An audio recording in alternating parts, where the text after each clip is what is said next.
and is indeed a scientific method applied to software. Unfortunately, extreme programming is not mainstream because it doesn't have certifications. Nobody can attach a certificate on their wall. Everybody is looking to have the certificate of Scrum or Safe or whatsoever because they are commercial.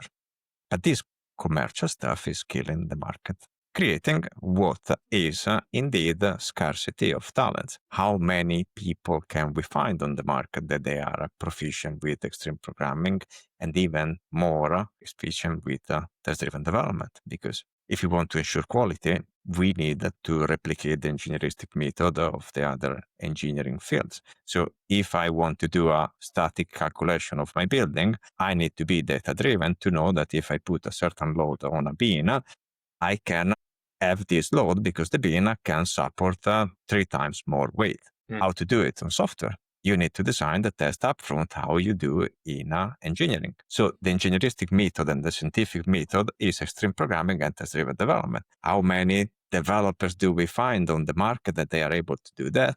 Less than 3%.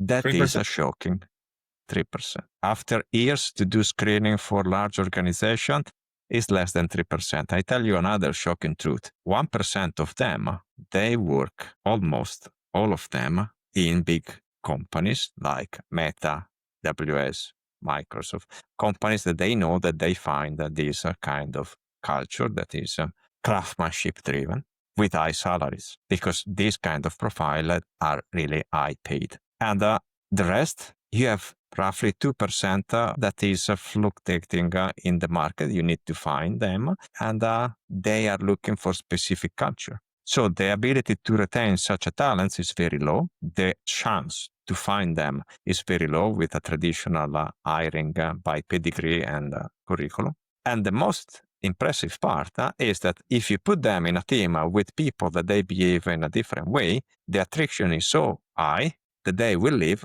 or the team will implode. 3% seems very low. If 1/3 of them is going to work for Meta and Amazon, we have a huge problem because the price is mined.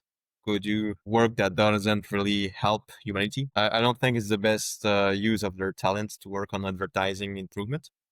No, it's very expendable oriented. If you think nowadays, people with AI knowledge, scientific AI knowledge, not marketing, because this is the funny part. So we have companies in AI field that they are trying to create a software development with AI agents that they are paying real software developers 1 million a year to create software to replace them in other companies, because this is the reality out there. So are these companies creating expendable? Is this ethical?